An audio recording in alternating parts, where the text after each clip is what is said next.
The 1970s was a legendary period when rock music exploded. While bands like Led Zeppelin, Pink Floyd, and Deep Purple became legendary, some fell victim to the changing music industry. Although we call these bands forgotten, there is still a huge rock audience that listens to these bands like you, and they remember these bands like their names. Today we will take a look at the 70s rock bands that time left behind to refresh your memory. First on our list is Wishbone Ash. In the fire, the king will come. Wishbone Ash was formed in 1969 in England by Andy Powell and Ted Turner. Initially playing blues-influenced rock and roll, the band soon began to incorporate elements of progressive rock and folk rock into their music. Andy Powell and Ted Turner's guitars created melodies and harmonies that complemented each other and offered a good musical experience. In 1970, they released their self-titled debut album, which was a big hit in the underground rock world. However, the real breakthrough came in 1972 with the album Argus. This album was a mix of folk, hard rock, and progressive rock. The album featured songs such as The King Will Come, Throw Down the Sword, and Warrior. The album reached number 3 in the UK charts and helped Wishbone Ash reach a huge audience.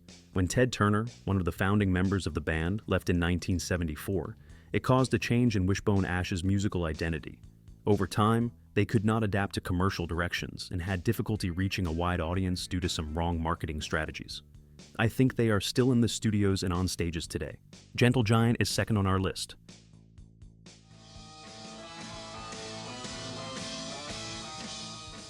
Gentle Giant was formed in 1970 in England by the Shulman brothers, Derek, Ray, and Phil Shulman, Kerry Manier, Gary Green, and Martin Smith. The Shulman brothers started out studying classical music. Later, they became interested in rock and roll and gravitated towards it. Before Gentle Giant, they formed a band called The Howards, after commercial concerns, etc. They closed this band and continued with Gentle Giant. Gentle Giant's style was more of a mixture of medieval music, Renaissance music, jazz, classical music. Their music was too complex for the mainstream audience. They created experimental artistic music rather than making music simple and easy. The self-titled album Gentle Giant, released in 1970, gave the first signals of how different the band would follow a different path. Between 1970 and 1980, they released 12 studio albums, including Acquiring the Taste, Octopus, The Power, and The Glory. Three Friends is one of them. Especially the album Octopus is considered one of the band's best works. By the 80s, with the decline of progressive rock, punk rock, and disco music, rose, reducing the interest in long and complex songs. Bands like Genesis and Yes managed to survive by turning to a more popular and commercial sound. Civilian, released in 1980, was Gentle Giant's last album. Gentle Giant officially disbanded as touring became less popular and internal motivation waned. After the breakup, Derek Shulman became a successful record label executive who discovered bands such as Bon Jovi, Dream Theater, and Nickelback. Kerry Manier quit music altogether and began working in education. Gary Green and other members participated in different projects,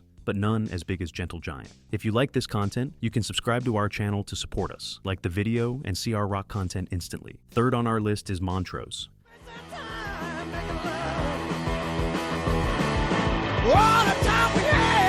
The story of Montrose began when Ronnie Montrose left the Edgar Winter Group in 1972. Montrose set out with the idea of creating a different kind of hard rock band in mind. Ronnie Montrose had worked with big names like Van Morrison and Edgar Winter. He started looking for talented musicians to form the band. In early 1973, he teamed up with Sammy Hagar, Bill Church, and Denny Carmassi to form Montrose's first and best-known lineup. Ronnie Montrose wrote most of the songs. Hagar fit in well. Montrose's self-titled debut album was released in late 1973. The album was a bomb on the hard rock scene. Songs like Rock Candy, Bad Motor Scooter, Space Station No. 5, and Rock the Nation quickly became rock radio favorites. The band began to climb to the top of the hard rock world, appearing on the same stage with giants such as Montrose, Led Zeppelin, and Deep Purple. But like every band, conflicts erupted in this band. There were disagreements between Ronnie Montrose and Sammy Hagar. Sammy Hagar left the band in 1975. After Hagar's departure, Denny Carmassi and Bill Church also left the band, and the lineup changed completely. Ronnie Montrose tried to keep it going, but to no avail. Towards the end of the 1970s, Montrose completely disbanded. Ronnie Montrose focused on his solo career, but musically he never again achieved the success of his early days. Sammy Hagar, on the other hand, enjoyed great success in his solo career, and later joined Van Halen. Fourth on our list is Captain Beyond.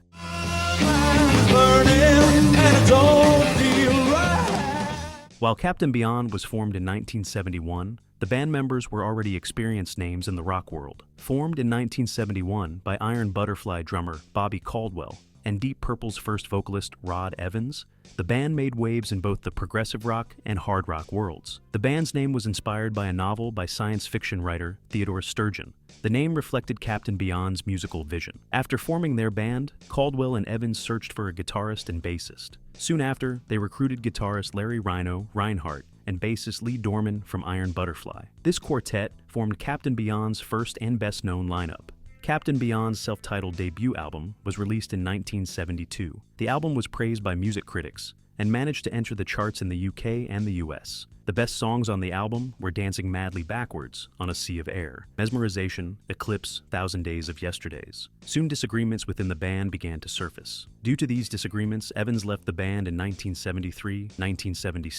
In 1977, Bobby Caldwell and Larry Reinhardt reunited Captain Beyond with a new lineup. 1977 saw the release of the album Dawn Explosion. However, progressive rock had gone out of fashion and punk and disco music had come to the fore. So Captain Beyond officially disbanded in 1978. UFO is fifth on our list.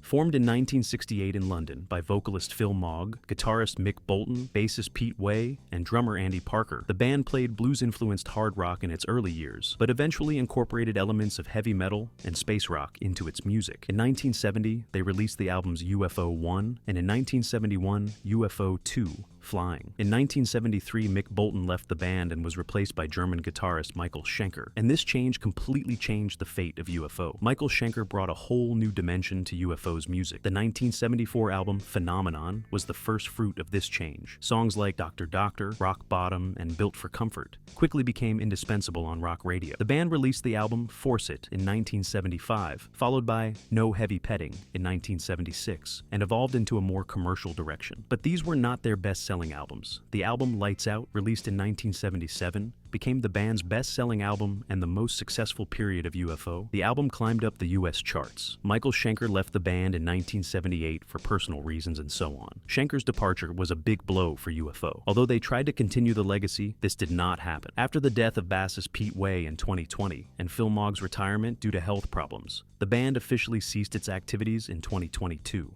Hawkwind is sixth on our list.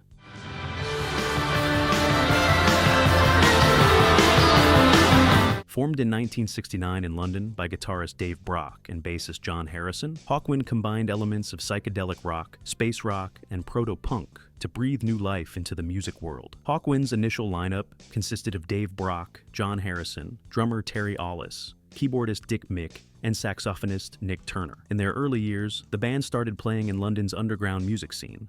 In 1970, their first album, Hawkwind, was released, but it was not a big hit with the audience. Do Re Mi Fa Sol Latido album is also considered as one of the most important works of the space rock genre. The song Silver Machine from the album became the band's biggest hit. This song, which featured Lemmy Kilmister's vocals, reached number 3 in the UK charts and turned Hawkwind into an international star. Lemmy Kilmister's departure from the band in 1975 was an important turning point for Hawkwind. Lemmy left Hawkwind and formed the band Motorhead.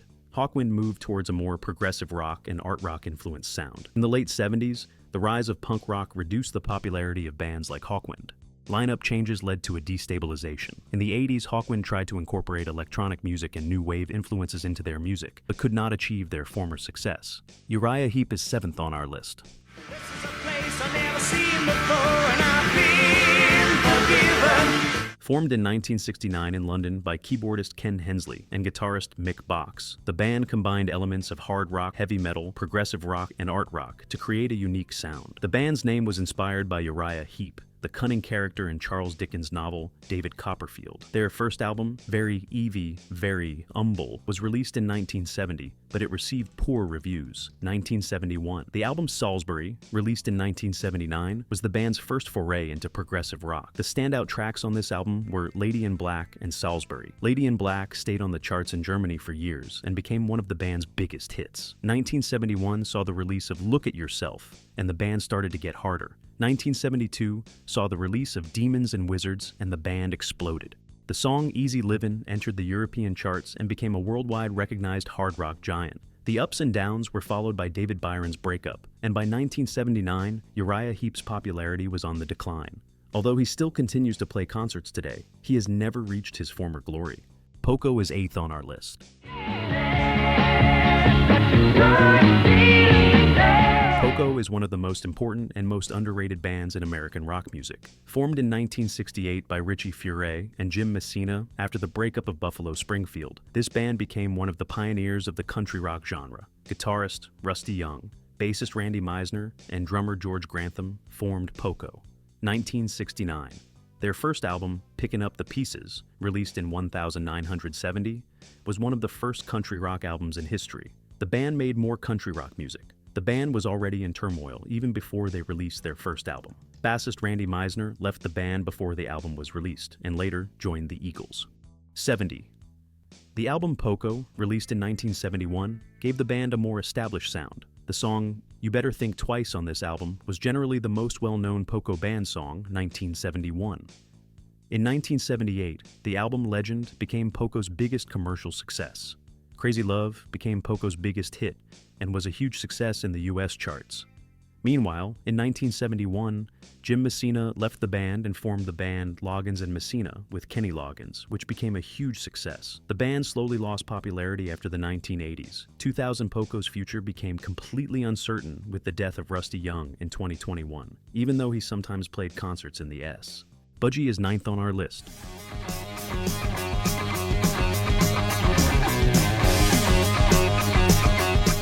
Budgie was formed in Wales in 1967 by bassist-vocalist Burke Shelley, guitarist Tony Borge, and drummer Ray Phillips. The band initially played folk rock under the name Hill's Contemporary Grass, but soon moved into a harder style. Their self-titled debut album Budgie, released in 1971, was one of the albums that laid the cornerstones of metal, 1972. After Squawk in 1973, the album Never Turn Your Back on a Friend became Budgie's most famous work. Many heavy metal bands such as Metallica, Iron Maiden, Megadeth, and Soundgarden have cited Budgie as their inspiration. Things started to fall apart in 1975 when Ray Phillips left the band. 1978's Impeccable album was considered the band's last major work. However, by the 80s, the music industry was changing and Budgie began to fade into the background. In 1988, Burke Shelley disbanded the band, and although the band reunited later, things were never the same. The 10th and last band on our list is Angel.